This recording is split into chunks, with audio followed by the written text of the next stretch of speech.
हे आहे जालना शहरातील स्वयंभू महागणपती संस्थान जुना जालना।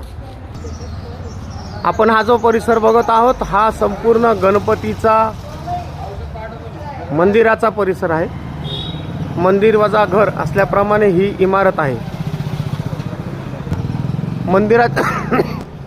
मंदिराच्या समोरच असलेली ही महागणपती संस्थानची नगारखान्याची इमारत आहे।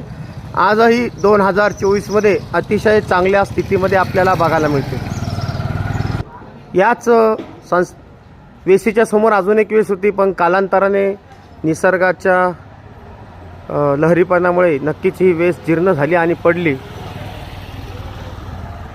या गणपतीचं विशेषण म्हणजे या गणपतीच्या एकदम पाठोपाठच म्हसोबा सुद्धा आहे। असं म्हणतात की हा गणपती जालना शिवारामध्ये येतो, तर त्यामागे असलेला म्हसोबा हा दरेगाव शिवारामध्ये येतो।